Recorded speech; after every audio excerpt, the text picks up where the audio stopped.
You're listening to Ideal Practice, episode number 45. Today, guys, we're going to do something a little different. We're going to be diving into a specialty practice. I had a fantastic conversation with Jenni McBride McNamara. Jenni is a therapist who specializes in working with high conflict divorce, high conflict families. You don't see that every day, do you? And there's a lot to learn from her experiences as she has developed this niche. I was super impressed with what I see happening with her and where I think her business is going. And I think you will be too. And I'm going to tell you, we went a little long because it was a really good conversation. That's how the best ones are. I encourage you to listen to this all the way through, even if you have to come back to it a couple of times, because the gems kept coming all the way to the end. Such a great conversation. That's what we're diving into today. So stay tuned.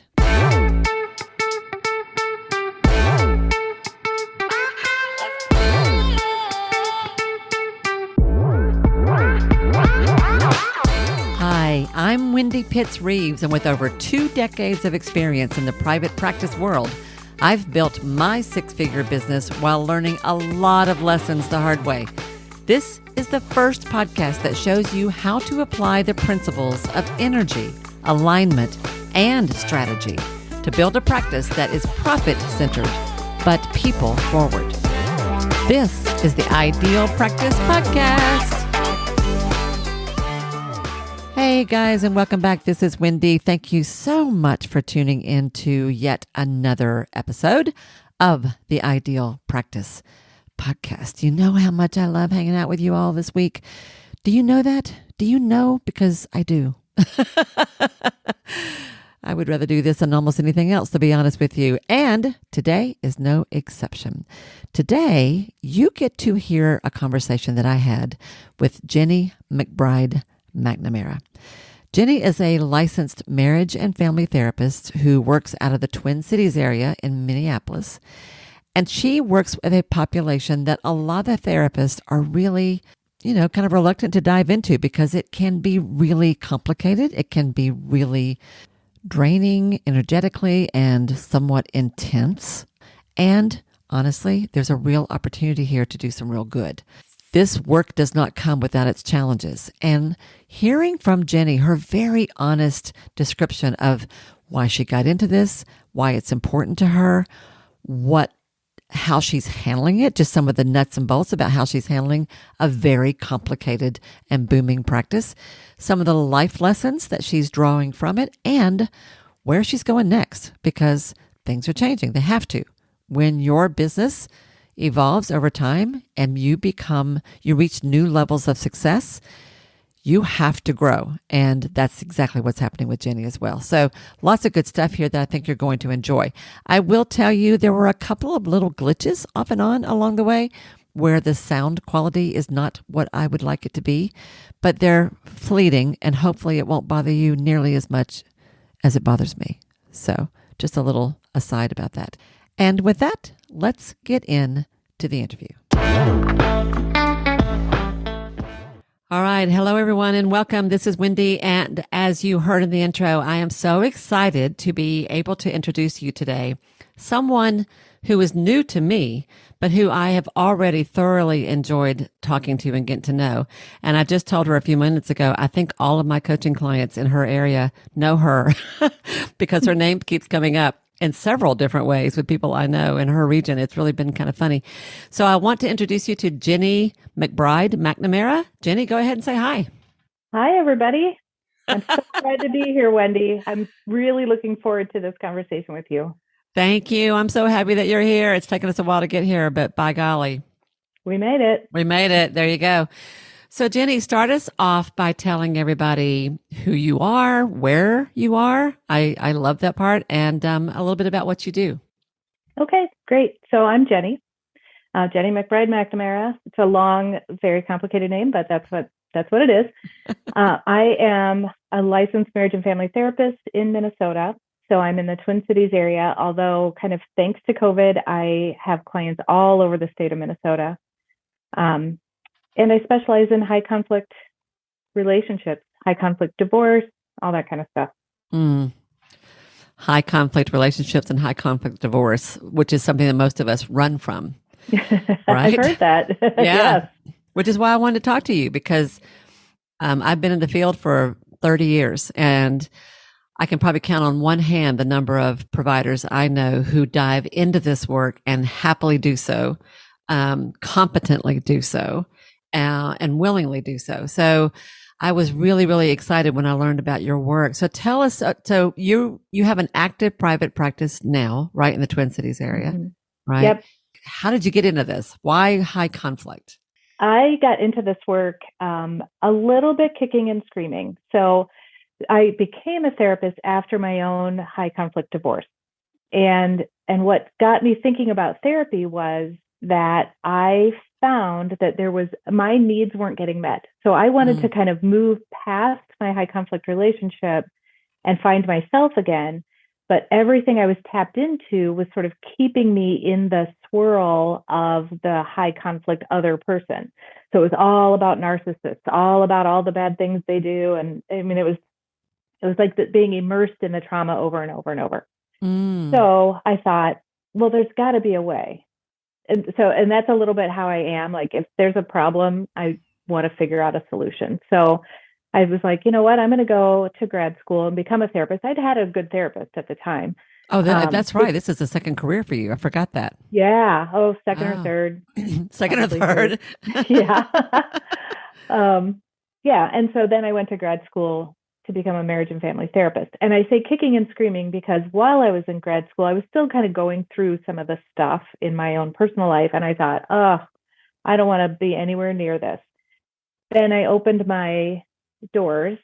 I went straight into private practice. I felt like I was too old to kind of start anywhere else than that. And I mean, the universe just literally kept sending me clients who were in high conflict relationships. So once I started seeing those clients, I was like, oh yeah, I can do this. Like, and they understand that I know what they're going through. And I think that's a key piece too for the clients. Well, do you say that as part of your marketing? Do you share that that's been your experience?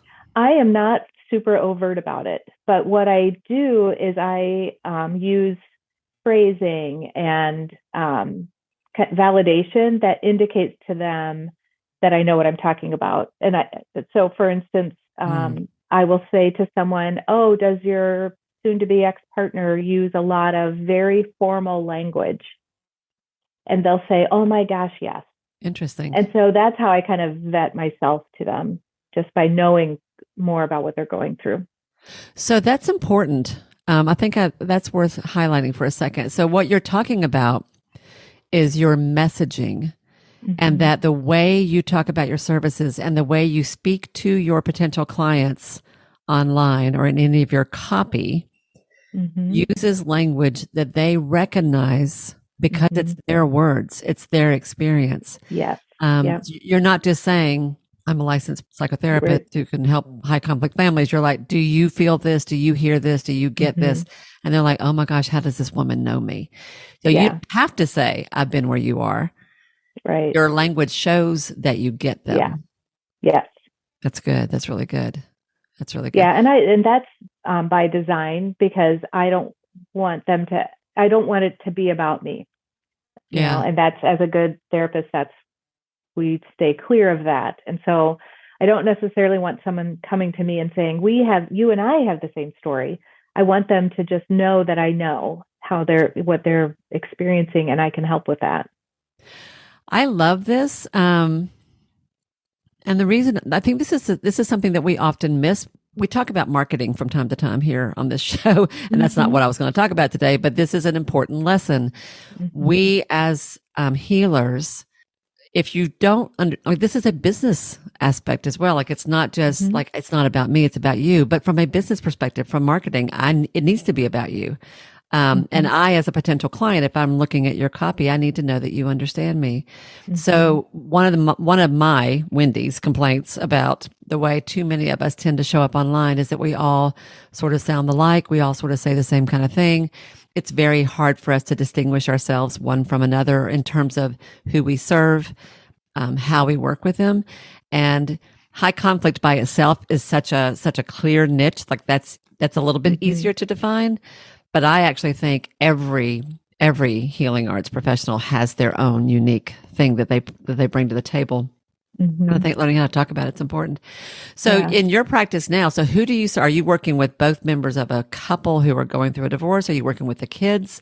Do you work with the courts? Like who are all the parts of this universe that you deal with? Well, it's a little bit of everybody. So I have individual clients who are just trying to find themselves after being in a high conflict relationship. I have couples who are trying to discern whether they're going to stay married. And if not, how can they uncouple or decouple in a way that's good for the kids? So I do a lot of like decoupling work with parents. I also then do, as we kind of shift into the higher conflict, I do co-parenting coaching where it's two parents who are not able to co-parent very efficiently or effectively for their kids. So they are sent to me by their attorneys or their parenting consultant or their therapist so that I can work with them on how they can communicate differently with each other.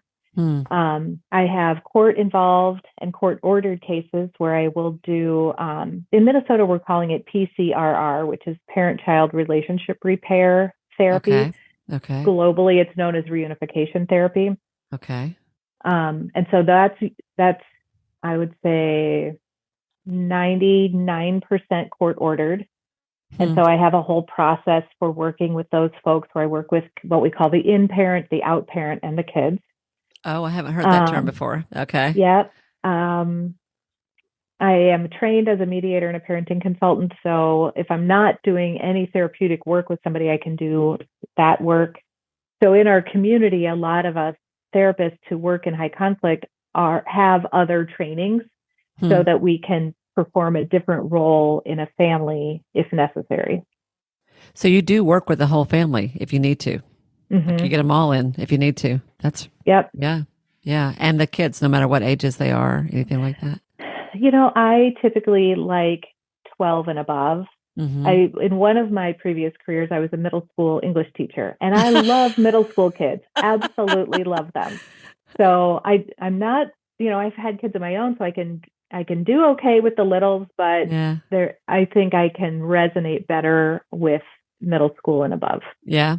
So if you get a family that is in the middle of a divorce and they need all the services, but they've got 3-year-olds and 5-year-olds, do you refer those kids out? Yes. Right. Yeah. But I'll work with the parents. Got it. And if the kids need to be referred out, sometimes if the parents can get their stuff together, the kids will be okay. And so I really focus in on the parents. Yeah. And just as a side note, one of the things I do with them is we talk about preserving a narrative for their children and creating new boundaries so it's easier for their kids. And communication, of course. Yeah. Yeah. I have so many questions about that. So it's a complicated, messy kind of work. Yes. Yeah. I mean, I've had experience with those families myself over the years. It's, I was one of those that didn't love it. Yep. But I've done it. I've handled it. I'm interested in how you handle that strategically and as a business, and I'm interested in how you handle that personally, I think too, because it's pretty loaded both ways. How do you handle that in terms of just your business? Do you just do your standard sessions? Do you have package offerings? Do you do a proposal of some sort? Like, how do you manage that? That's a good question. I manage, so I'm a cash pay practice. Love it. So I don't take any insurance. Okay. And so depending on what services they're coming to me for, I have additional informed consents for various things. So, and that's the part of me that likes to create process and structure. So, so it's very clear in there what my role is, how much they're going to pay, what I'm charging for. So if it's a court involved case, we're not doing the standard, and I do a 60-minute therapy hour. So I'm not doing just like a 60-minute therapy hour with everybody. Okay. I'm charging for reading all of their documents. And sometimes that's a significant amount of court documents. Yeah.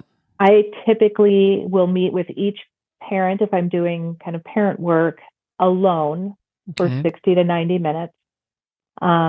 And that allows me to, that's an assessment period for me Mm-hmm. where I can start to tease out, okay, where do I want to go next with this family? So I've had co-parents where we can work pretty effectively together, all three of us. I've had those where we start out okay, but then I need to split them and work with them separately for a little bit. I have Mm-hmm. some that I just start out separately because Mm-hmm. they maybe have a court order where they can't talk to each other. Yeah. Um, Yeah. so it's very much case by case, but I am charging for in 15-minute increments for things that I'm doing for them. Maybe 12 minutes, I don't know. Depends on Okay. the service, but yeah. For So they have a things that you're credit card doing for on them, file.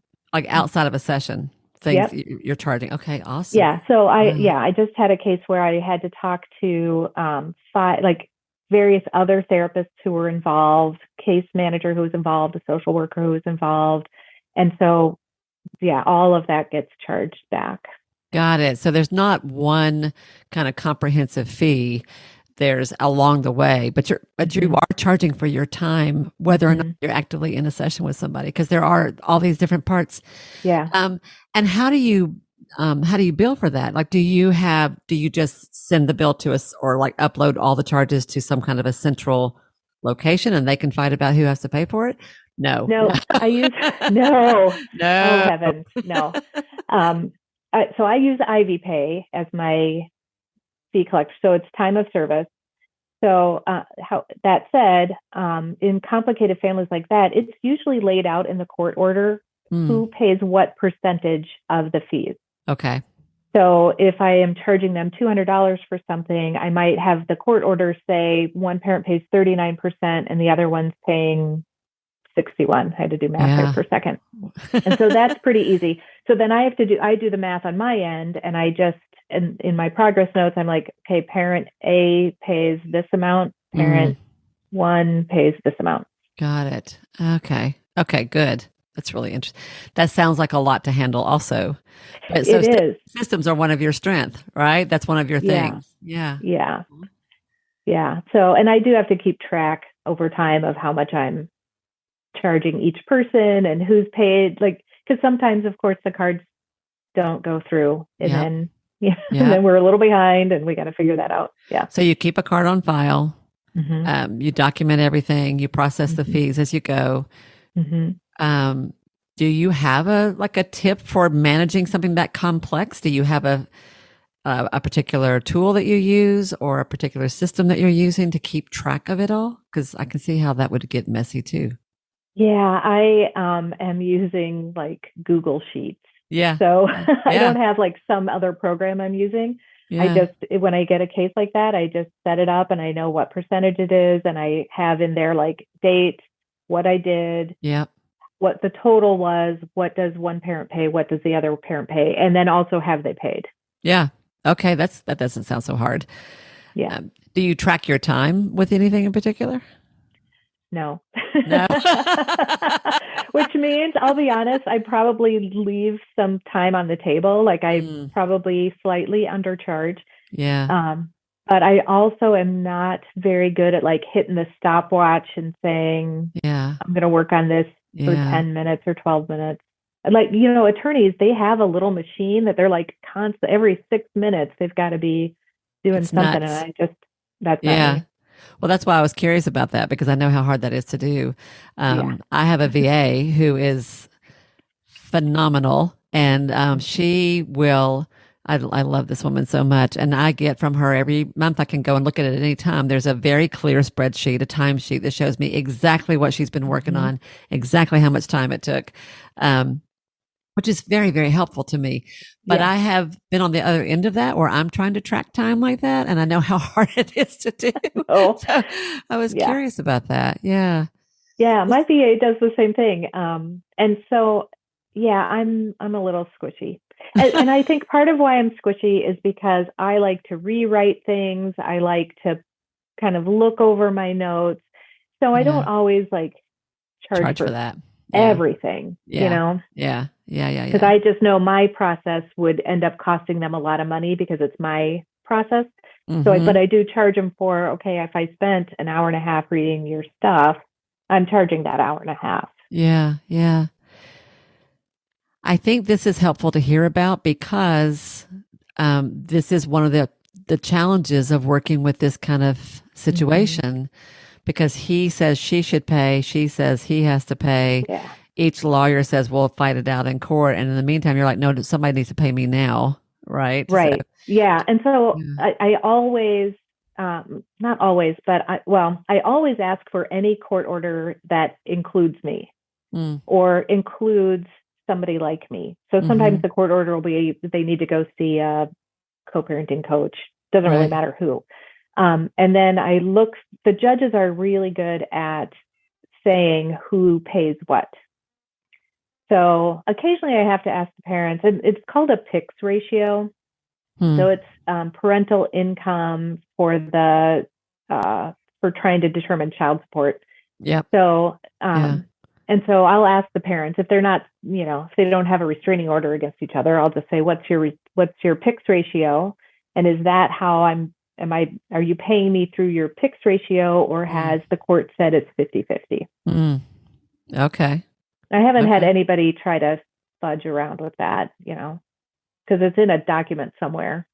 Right. Right. So you're juggling a lot of balls. Um, Mm-hmm. I'm just going to assume that some of the things that are critical here are really clear boundaries, Mm-hmm. really clear communication up front about what the expectations Mm-hmm. are and what the rules are. Yeah. Um, tell me, I mean, like I'm interested in it as a business model. I'm also interested in it as a therapist, just like how you Mm-hmm. manage it. So, like, just sort of share with me a little bit. Like, can you tell me about maybe a particular case, or maybe one of your more interesting or favorite situations, and kind of how you managed it? Oh, favorites. Maybe that's not the right language. That's relative. Well, I will tell you, I had a reunification or a PCRR case recently, and over time, I have developed processes when I realized that the process I used on the previous case didn't work how I wanted Mm, it. So then I'm like, okay. okay, I'm going to add this, and I'm going to add Okay. this to my paperwork, and I'm going to be very clear about it. Yeah. So with that reunification work, what I've added is an assessment period. And before we'll move anywhere forward, I will tell them, do I think, in my professional opinion, that this is worth the time and money? Good. I love that. Okay. Because I can, so that the in parent is the one where the child is sort of wants to be with the in parent. The out Mm-hmm. parent has all of a sudden the child won't go see that parent Right. or is refusing or whatever. Right. The out parent is usually willing to spend everything they have to try to get their child back, or Right. to get some parenting time with the children.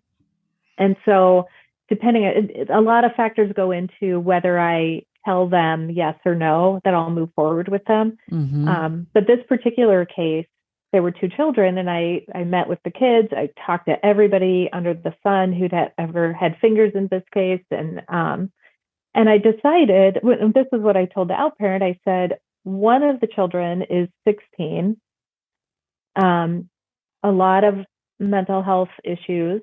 I Mm-hmm. don't think going forward with that child right now is the answer. That child is asking you to respect the wishes that Mm, they don't want to take this on right now. mm, And I think that's what you should do with that child. mm-hmm. The younger child, in all of my stuff, I realized the younger child, there's more hope in that relationship, Mm-hmm. Mm-hmm. but that the out parent needed to do some significant work in a key area Mm-hmm.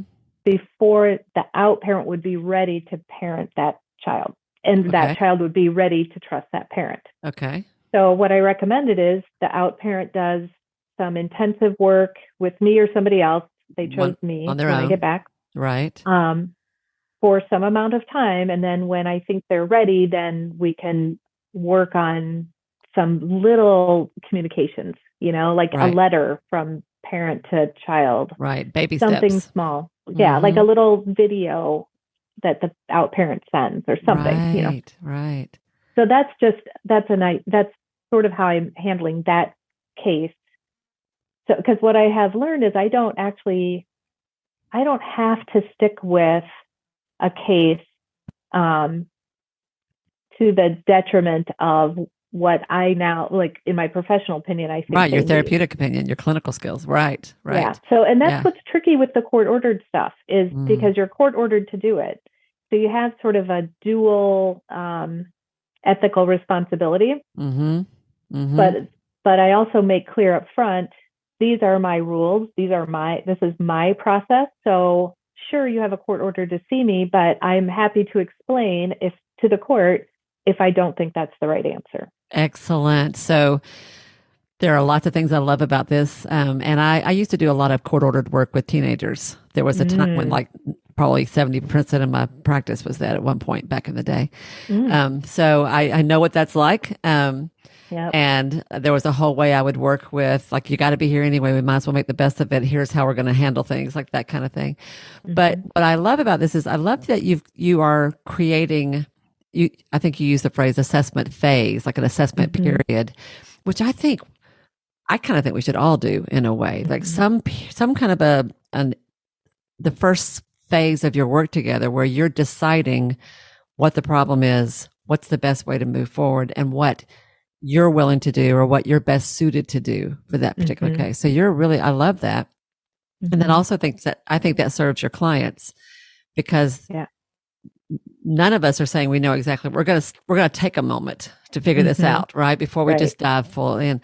And I love the leadership I hear in there, Jenni. Oh, because you're leading the clients, you're leading the courts. You're saying, if you want to work with me, that's fine, but here's how it's going to be. I'm willing to respect the wishes of the court, but the court, they need us to guide that. They're happy for that. Yeah. Yeah. Yes. And that is my experience too. The court relies on people who do work with these high conflict families. Yeah.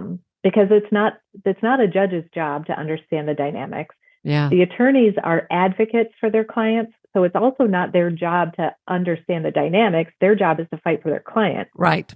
So then we come in as that sort of layer of, I want to say defense. I don't know if that's the right word, but we're the layer that sort of protects the dynamic. Like, let's work on the relationships and see if that impacts then the legal or in the court and everything else. Well, it's therapy. It's the therapeutic side of it, right? Right. Yeah, I love that. You're like, so let's heal what we can heal. Let's find what we can work with in here and hope that it has a domino effect through the rest of it. Yeah. Which is totally appropriate. Yeah. And so valid and so needed. So needed. So that makes me think. So you mentioned that you do relationship coaching, which is separate from the clinical aspect of this, or is it? Or is that all part of this? Talk to me about coaching versus therapy, because all of us are struggling with that a little bit. Yeah, and I'm in that same boat. So a lot of what I do, especially in the court, involves stuff. And I will say, I'll just be honest, like in all of my work, a lot of my therapeutic work involves some level of coaching. I think that's just the type of therapist I am. Yep. I admire the therapists that can just sit back and ask a couple of questions and really help people that way. And that's just not my personality. So I'm grinning at you because I can relate to that. That's why I'm like, I'm like, yep, I get that. Yep.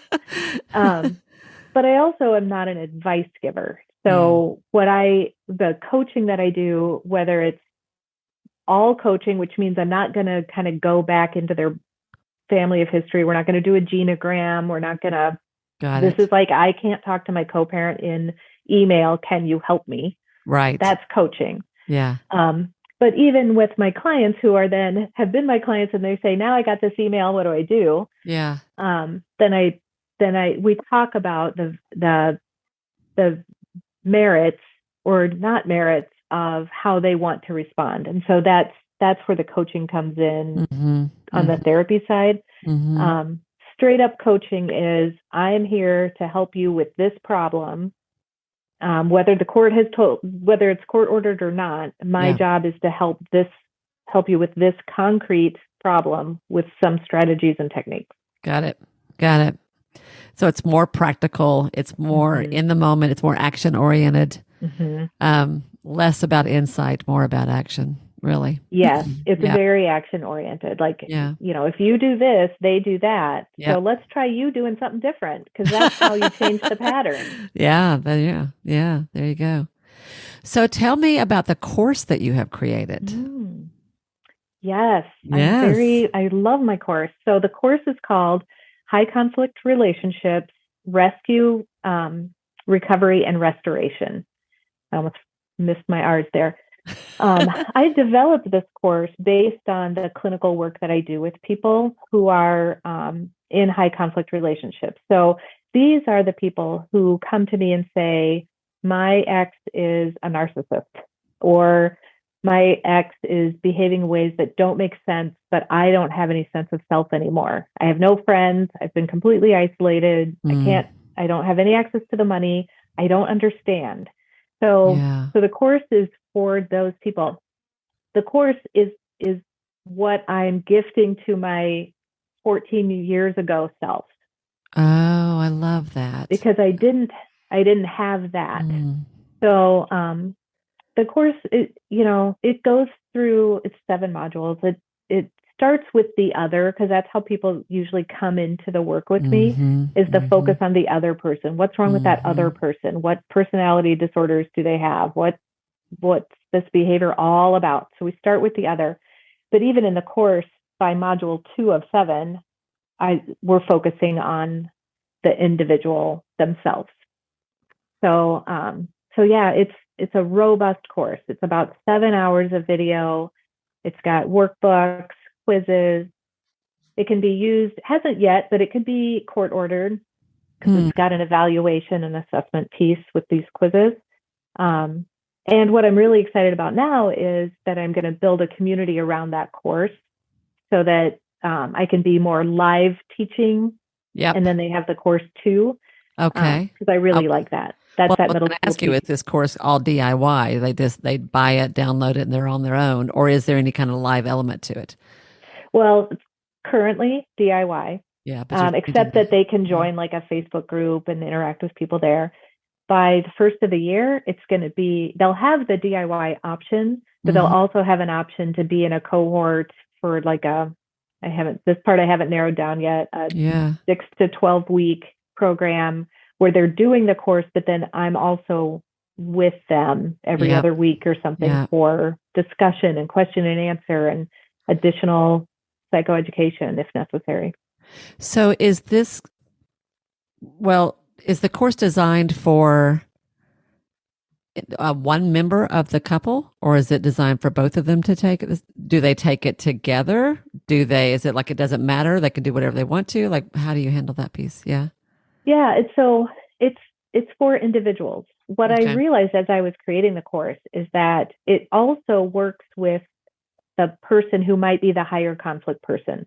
Hmm. So there used to be this assumption that in a high conflict relationship, both people were 50% responsible for it, and they're Yep. both kind of irritating people. Yeah. And I didn't like that because I didn't want to be in that Because you've been there, 50%. you know better. Right. I will say that because it's action and reaction, there is a Yeah. 50% element there, but sometimes Yeah. one person is clearly more disorganized or dysregulated. Mm-hmm. So anyway, so when I was doing the course, what I realized was somebody with narcissistic traits could still take this course themselves, and they may not recognize themselves, but the Right. strategies for how they detach from a high conflict relationship would be the same. Hmm. So really, anybody who's in a high conflict relationship could take it. I have not assigned it to couples, Yeah. you know, Yeah. Yeah. but yeah, they could. I was thinking of it when you said that the first module starts with the other. Mm-hmm. What that made me think about is that we always have to start with where our clients are. Yeah. You know, one of my Yeah. coaches used to say, enter the ocean. Don't stand on the Mm-hmm. shore and wait for them to come to you. You have to go to where they are in the ocean, join Yes. them where they are. Yes. And you're right. When I'm hurt, I feel like I've been a victim of whatever the situation is. I'm Mm-hmm. exhausted. I've been fighting this mess for who knows how long. I just want you to know how awful it is and what has Mm-hmm. happened, right? Yes. And so I love that you begin there because you're right. People do need that. And that's Mm-hmm. where they are. But if you can start there, I'm going to guess they're more willing to hear, Yes. there's Yes. only so much I can do about that other person. What can I do about me? That's really good. Yes. I love Yeah. that. And that was the plan. And going back to how I got into this, Yeah. all I could find was that piece, the other. Mm.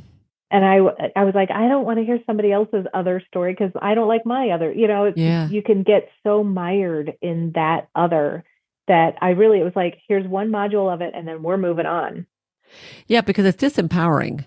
If all you're doing is joining them in their story, they're going to stay stuck. Right. But if you basically, it's kind of like what I do as a coach. If you are calling them forward into something better, I know where you are. I see where you've been. I understand why you're upset about that. Let's look at what else you can do here. Let's bring it back home because here's what we can do something about. Right. That's good. I love that. And one thing I really love about the course, if I can say that, is that though we start with the other, all the psycho ed they get from that module, we build on that. So if they say, okay, my so-and-so leads with narcissism, but also has some paranoid traits, great. So here are some strategies that you can do if that's how they're leading. Right. Here's some things to do to de-escalate or detach so that you don't get caught up in that. Yeah. And then I also do a big bit in there about their individual values and how their values become vulnerabilities in high conflict relationships. Oh, that's interesting. If you think about, you have a value around integrity, anytime the other demeans you or indicates that you don't have integrity, you're going to want to jump to your own defense. You get triggered. Yep. Yeah. And so that keeps somebody engaged in that high conflict relationship because they're always like defending their integrity. So we talk about how you can have integrity and not need to defend it all the time because that makes you vulnerable. Yeah. Basically learning, they know where the buttons are. They know which ones to push, and those buttons aren't going to be tied into your values and what's important to you. Yeah. So you're teaching them how to become more of an observer, to get a little distance from whatever's going on, and to choose how they respond to something. Yeah. It's funny. This has been a theme this week. I've done a handful of interviews, and I've been talking to a bunch of folks, and it's like there's been this theme about that space between stimulus and response. That's funny how, I don't know if this happens in your practice. In my world, it seems like there's like one story or one metaphor or one quote that I'm using with everybody all week long. That's the one this week. Yeah. That happens to me a lot. It's funny how that is, isn't it? It's weird. It is. And this week it has been the stimulus and response, like taking that space in between and choosing what we do with it. Yeah. You're helping people who feel like they don't have any choice or any power at all find where their power is. Yes. Oh, that's beautiful. Yeah. And I like what you said about that this is a gift to your 14-year-ago self.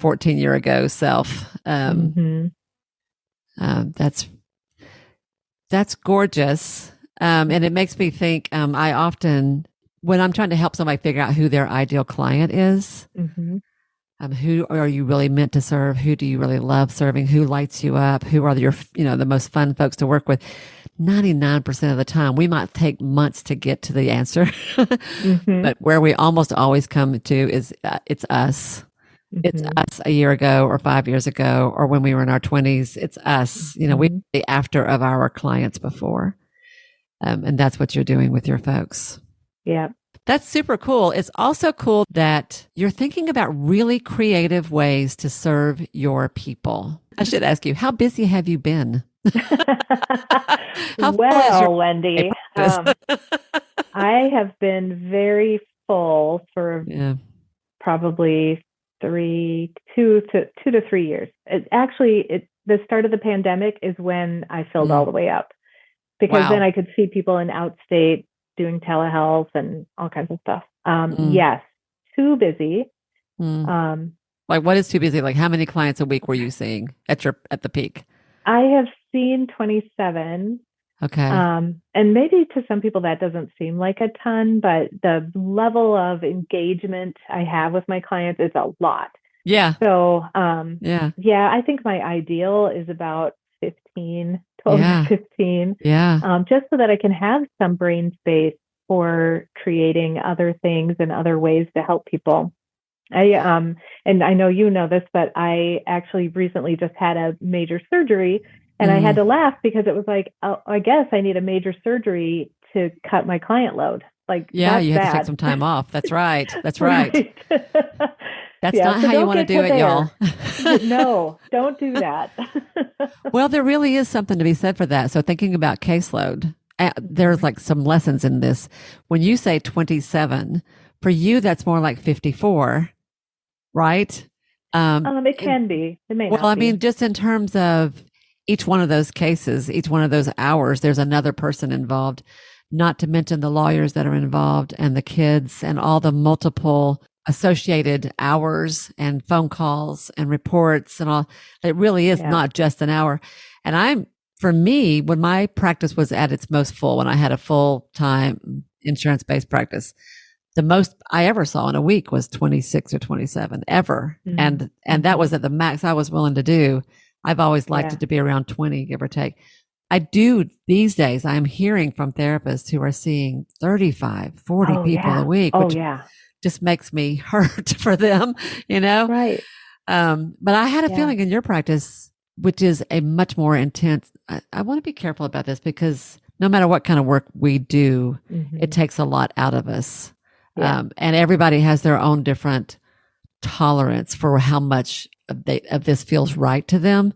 Mm-hmm. But to me, 27 people sounds like a lot. Yeah. Yeah. And we get sick. I mean, something happens. Our body kind of Right. goes, enough is enough. Time to take a break. Mm-hmm. Yeah, that's 100%, I think, what happened. Oh my Or gosh. something. But yeah, Uh, right. I was saying to myself, I'm not coming back and doing this way.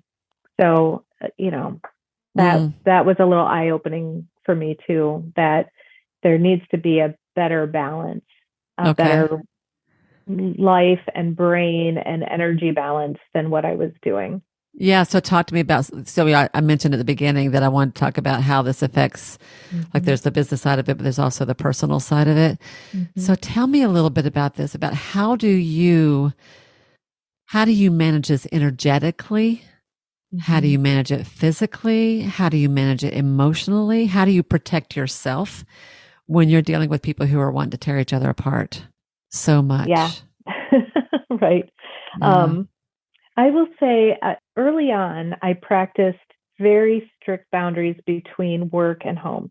So I didn't bring clients home in my head even. I was like, Good. no, Yeah. I'm leaving that there. And of course, early on, they weren't this conflictual either. Right.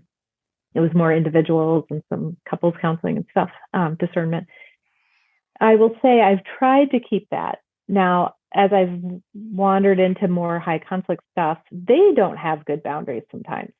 And I'm so, assuming that. I expect that.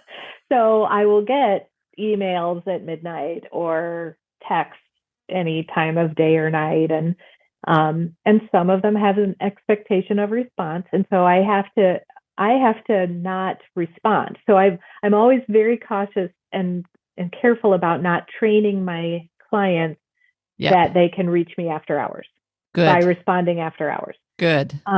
That said, I'm still reading them. And that's where energetically it gets harder to leave it at the office because I'll see it come in and I'll see a couple lines of it. And I'm like, I better read this just so that I can be noodling on it before I see them again. Yeah. Or if it's it's like, so that's where that's become a little more difficult for me to turn off that access. And so sometimes when it's one of the really high conflict ones, it's, then I'm carrying around a little bit of that anxiety of like, oh, right. Okay, You're holding tension. You end up holding their attention. Yes. Yes. Yeah. So I am working on that. I'm getting, I'm a lot better than I used to be, but I think that's part of practitioners' fears about going into this work is I barely have enough to hold my own anxiety and, all my kids and everything else. How do I have room to hold their stuff? And so, setting clear boundaries with them, even if it's just by not responding, by training them that you're only available when you are available. Yeah. I have turned off notifications on my phone of a lot of that stuff. Good. What I have not turned off is my own thumbs, where I will go into my phone and immediately go to my email. Got So it. that's the training yet to happen. It occurs to me, it's so interesting to think about this because this is a really subtle thing. What you're talking about is them taking up space in your head because of the ever presence of electronic communication. Yeah. Yeah. And when I was a baby therapist, like one of the lessons I had to learn a long, long, long time ago, of course, was the whole concept of leaving it at the office, right? Not taking your Mm-hmm. cases home with you. And I had some really tough experiences early in my mental health career that I learned from, thank heavens, and had some Mm-hmm. really good mentors who taught me how to handle really intense emotional work. Mm-hmm. Thank God they did. Yeah. I haven't had a lot of problems with that since then. But once I kind of got to learn, once I learned all that's Mm-hmm. probably a whole conversation by itself. But when email came along and then texting Yeah. came along, I can remember there was a time, and I'm going somewhere with this, bear with me. I can remember there was a time when I didn't want to give people my phone number, my cell phone. I didn't want to give Right. them my email address because it felt intrusive. Mm-hmm. And then I eventually changed my mind about that because I thought I can choose when to respond to those things, right? So I Yeah. kind of got to where I didn't really mind that so much anymore. It felt better than when I had to carry a pager. Let me tell you, when Yeah. I had a pager. That's how it tells you how old Wow. I am. And I had to always make sure I had quarters on me so I could go find a payphone to return Oh my that gosh. just came. I mean, I can't tell you how many times I had to get off the interstate, go find a pager, not a cell phone, a phone booth. Payphone. Yeah. That's how old I am. But what's interesting today, I do think it's so easy to feel like even if we don't respond, because I don't, there are certain things that I will not answer until the next day. But you're Mm-hmm. right. If you still look at it, it's still in your head. What that makes me think to do is to have a different way that people, like I use Yes. Voxer for my coaching clients. I use Oh, okay. texting in my personal life, like my family, whatever. Yeah. But I would think I could say to clients that you have to send me a message through Voxer. Mm. And I don't have it where it doesn't make a noise. I don't, and I can see it's a Voxer message. I know it's client related. Mm-hmm. I don't have to look at that right now. If it's Yeah. a text message, it's probably from a family or friend. I'll look at, Right. I don't know, but there may be some way that you can compartmentalize it where I Mhm. I have been considering getting a cheap second phone, Yeah. honestly, and Yeah. having my phone number go to that phone and Yeah. my client email go to that phone, Yeah. because then I can just turn that phone off, Yeah. and then I wouldn't see it on the phone that's always in my hand. Yeah. I'd have to really go look for it. It really is a systems issue, isn't it? It is a systems issue that I'm working on solving. Which you will solve. I have no idea. I have no doubt about that. I'm sure you're going to solve that. That's great. And this is critical, or you can't survive in this kind of work. Right. Yeah. It is Yeah. critical. So, so you were talking to me a little bit about before we got on the call about how I know you have been out for a while, taking care of some pretty important health issues. I know you're on the mend. You're on your way back. I'm really excited about that. I think it is these kinds of moments in our life when we sort of take stock. Mm-hmm. What's working, what's not, what's working okay, but could use some improvement. And you really are kind of rethinking about where your practice is now, right? Yeah. How long Yeah. have you been in practice? It's not that long, I don't think. 6 years. Yeah, 6 years. It's not very long Yeah. to me. So where are you? Tell me about kind of what are you rethinking about how you want to do Mm-hmm. your practice now? Where do you see yourself going? Yeah. I am rethinking the how many clients I want to see in a week, because financially I am capped. Mm, I can only make as much money as I can make at the rates I charge with the number of clients I see. yep. What I know now is that the number of clients I see to make that amount of money is not healthy for me. Good. And it's not ethically good for my clients, Agreed. if I'm like burnt out. So the decision I made recently is that I want to cut my client hours almost in half, I think, Mm, and and use the other half of my time to focus on how to reach more people more effectively. So creating a community, not a community where we all bash our ex-partners for being Right. narcissists, but a community built on the course where I can work with people in group settings and they can have that community with each other. Mm-hmm. So that helps more people. And then also training, it's almost done a practitioner training for other therapists who have, maybe been like, I'm not touching that with a 10-foot pole. Well, Right.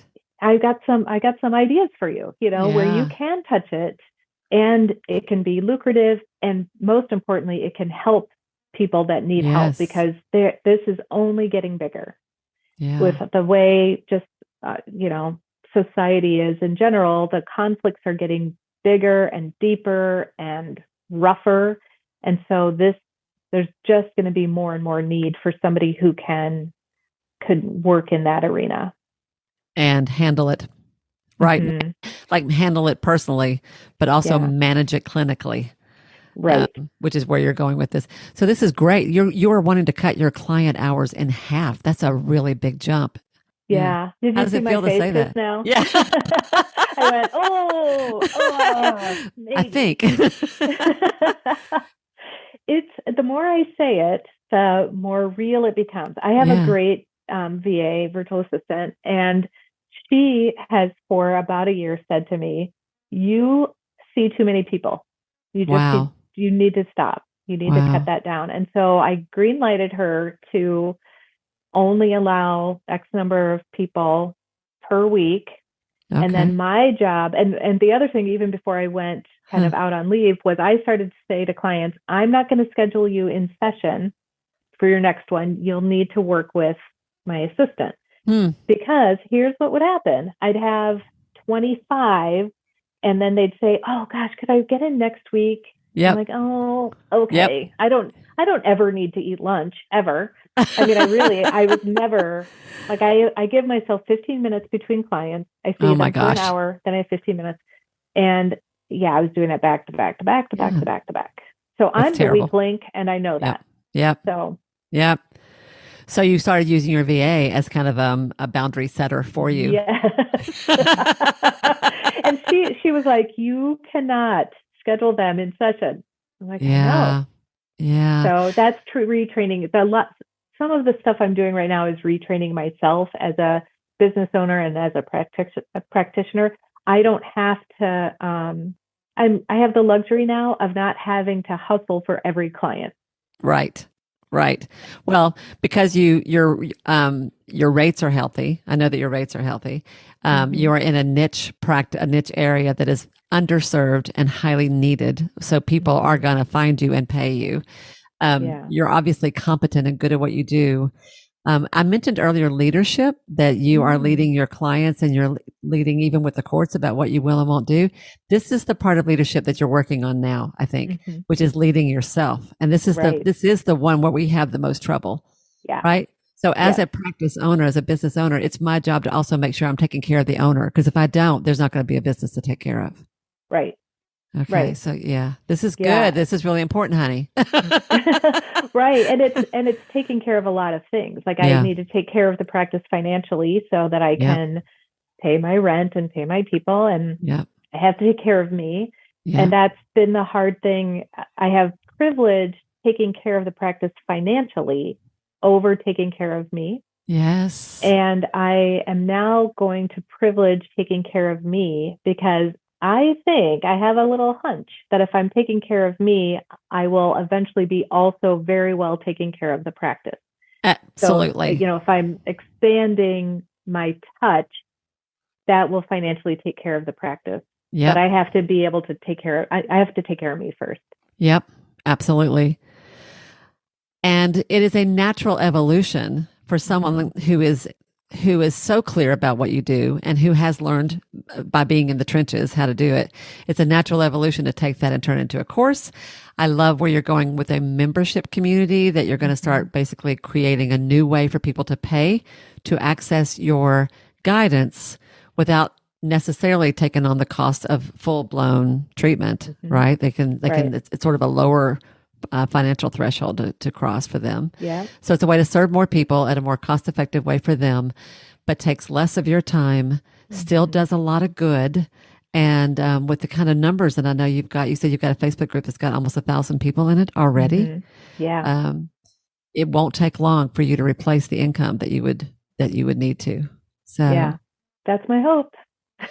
y'all, I want y'all who are listening to this to get this, because there's so many things that Jenni's doing right here that I really kind of want to highlight.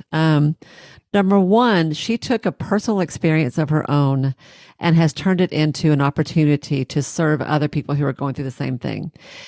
You see this all the time with people who work in addictions. As I was thinking about that they, someone gets into recovery and then they become a mental health professional and they help other people who are in recovery. But you don't have to go around saying that you're in recovery just to be able to help people who are in recovery, right? So your personal experience doesn't mean you have to put yourself out there as having been through that necessarily, although there are times that's perfectly appropriate. But the fact that you, Jenni, took something that was a hard thing and came out of it going, there's got to be a better way to do this. And that you went through the training and the effort of learning this kind of work and completely changing your career. Although I'm not really sure which is harder, middle school teaching versus psychotherapy. Some might debate about that. They're equally fun for me. So. Well, there you go. I love that. That might just be me. But you did that. I also love that you paid attention to the kind of calls you were getting and realized that you had thoughts about what you wanted to do, but this is where the need was. And this is where you were being called to serve. And you were willing to step into and go, all right, if this is what I'm supposed to do, then I'll do it. And that you haven't gone at this from a passive sort of victim kind of point of view. You've been full bore. If I'm going to do it, I'm going to do it. I'm going to do it well. And I'm going to figure this thing out. You're making it a profitable business, right? Which is like, this is why we do this, y'all. This isn't nonprofit work. This isn't volunteer work. It is a business. You're supposed to be making money. You're doing a lot of good. You're expanding your own skills, and I'm sure making all kinds of great contacts in the community and across your state. And now it's like you're moving it up to the next level. It's kind of going from high school to college and now into grad school. Moving your business to the next level by leveraging your skills and experience and realizing all the things that you say to people over and over and over and over again. Why not just say all this at once in a module or twice, right? Right. This is just brilliant. It's brilliant. I think I could sit here right now and kind of map out where I think you're going to go, and it's going to be fun to watch. Yes. And I'm starting finally to do that. Now that I've had a break for a few weeks, I have the brain space to do that mapping, which I didn't. And I like that you used the word leveraging. I think when we were talking earlier, I was conceptualizing it as upcycling. So taking my experience I worked in a PR firm, taking my experiences as a middle school teacher, my experiences as a writer, all of that, and now my experiences as a therapist, all of that is always working on my behalf. 100%. Yes. Yeah, and on my client's behalf, I should say. Yes. Well, there's no separation. It's both and. Yes. Right. Yes. Right. Yeah. I always say it's all grist for the mill. That's the phrase I always use. Yeah. That's really beautiful. And it is true. Once the further along we go in our career and as we get a little bit older, we have a wealth of background experience that all contributes to who we are and how we serve our clients today. Yep. Yeah. And that makes me think of something. I did an episode. I want to say it was episode 8, although don't take my word for that. I might have to go back and look. But I want to say it was episode 8 where I talked about how to decide what to charge for your services. And I have kind of a different way of thinking about that. And one of the things I'm pretty sure I talked about in that episode is that you have to take into account all of those factors, all that different experience, that background that you bring to the table that is so much more than a few textbooks you read in grad school. Yeah. Yeah. And that is a good point. And I will say part of my desire to take my practice to the next level is I was starting to feel like I'm not getting paid enough for this, even though I have a healthy hourly rate and I was seeing a ton of people and I've got a bunch of inquiries coming in all the time. I myself was thinking, I don't think I'm getting paid enough. And the answer is not to keep charging my current clients more and more and more, or bringing in new people at higher rates, because there's only so much a market can bear. Right. But it's to do something different. Do something different. Yeah. Ah, so what advice would you have to somebody who is starting their private practice today or who is diving into complicated clinical work and is kind of ready to try it? What would you Yeah, suggest? do it. I would say that. Do Um, it. yeah, I would say niche down as far as you can. And I was Mm, scared of that when I first opened my doors. I had 4 clients my first 3 months, and one of them was pro bono. Um, so wasn't making a ton of money, yeah. but I just stayed clear about what my niche was, and I went to where those people were. And more importantly, I Mm, went to who they're going to. So I ah, started making friends with attorneys and going to organizations that had attorneys and introducing myself, and that's how I got to them, you know. yeah. So and then within like 2 years, people would call me and say, my attorney says I have to work with you. Okay. Yes. Yes. That was Yeah. awesome. Um, so I would get clear on your niche. Mm-hmm. And then while you don't have very many clients, use that time to become an expert. Oh, I So love use it. that time to read the books, take a training if necessary that's around your niche. Use that time to make contacts. Use that time to write a book. Use that time wisely. Don't just Mm. come to the office for 6 clients a week. Use all of your work time to reinvest in yourself as an expert. That's really good advice. That's really good advice. I always tell people if you've only got a handful of clients, use the rest of your time to work on your marketing copy or to do your Mm-hmm. networking. But I like, make yourself an expert. Be the best at what you do in your area, in your niche, and your Mm-hmm. practice will fill Mm-hmm. just almost automatically, really, because Yeah. you get known for that. Yeah. Yes. Yep. Yeah. And your clients know you're authentic, that you Yes. know what you're talking about. Yeah. Because you do. Because you do. Mm-hmm. Because you This do. is awesome. Thank you so much. So, for people who want to reach out to you who are like, I want to hear more about this or I want to take your course, Yeah. I might be interested in that community. How do they find you? Couple different ways. So I've got a website that's Jenni McBride, Jenni with an I, McBrideMcNamara.com, all one word. They Great. can reach out to my assistant at info at touchingtrees.com, which is my That's therapy practice. That's kind of the email I use. Or you can also just go to my touchingtrees.com website. On on almost everything is a little button that'll say get more information or send us a note or something, and so people can do it that way. My direct email is jennimcmc at touchingtrees.com. They can reach awesome. out to me that way too. Awesome. I'll make sure all of that is in the show notes below, y'all. And you can tell how open Jenni is to talking and supporting in any way she can. I have Yes, no doubt she'll be happy to talk to you if you want to reach out to her, which I yes, encourage you to do. That's really, really sweet. That's great. yeah, This has been a great conversation and super interesting in like all kinds of different ways. yeah. Um, is there anything before we close and let this go that I haven't asked you? Anything else you might want to add that would make this conversation complete? Um, I first of all, I just want to say how much I appreciate being here, because this is such a great opportunity to share with other people. Kind of here's the way I did it, and it worked. And Yeah. so maybe that's a different way than other people are telling them to do. Yeah. I would say, I guess this is a weird last comment, but fake the confidence until you have it. So that would be Mm, the other thing I would tell people who are starting out is, niche down, become an expert, and then fake the confidence until you really have it. Because what I do know is that you know more than your clients. there you go. You will always know more than your clients. Even if you are reading the chapter ahead of them, you Yep. will always know more than them. So, and and confidence is hard to come by in this field. So fake it, and then eventually you will just feel confident, because you'll know that you're providing a really great service to people who need it. I love that so much. I always get I try to end every interview with that question and I always get the best stuff. It's just so good what people come up with. Yeah, exactly. So even if all you're doing is reading the chapter that's ahead of where your clients are, Yeah. that's a really important thing for people to hear. You really do know more than your clients. You're ahead Yeah. of them. And my coach used to say, the last coach I worked with used to say, you only have to be one step ahead of your clients. Right. And you know Exactly. what? There are times when that's what it feels like. But Hmm. yes, Yeah. that's exactly right. You know more than your clients do. Yeah. And that's huge. That's so Yeah. good.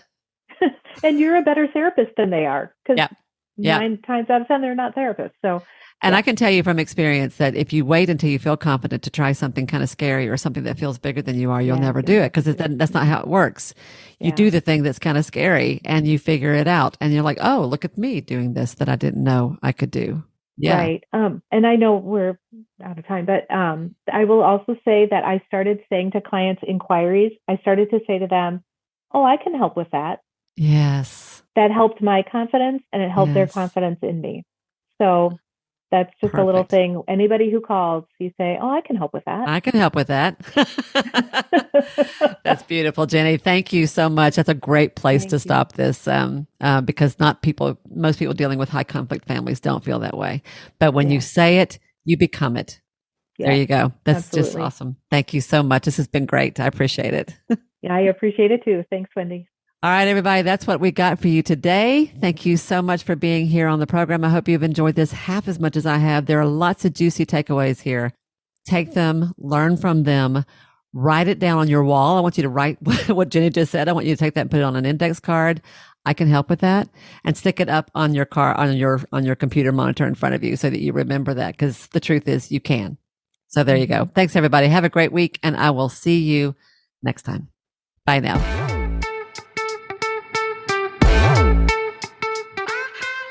And that, my friends, is a wrap. I'm so glad you guys are here. Thank you so much for listening. You guys are the absolute best.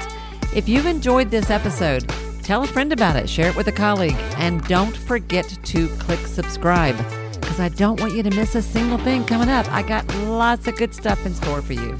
I hope you have an awesome week, and I will see you next time. Bye now.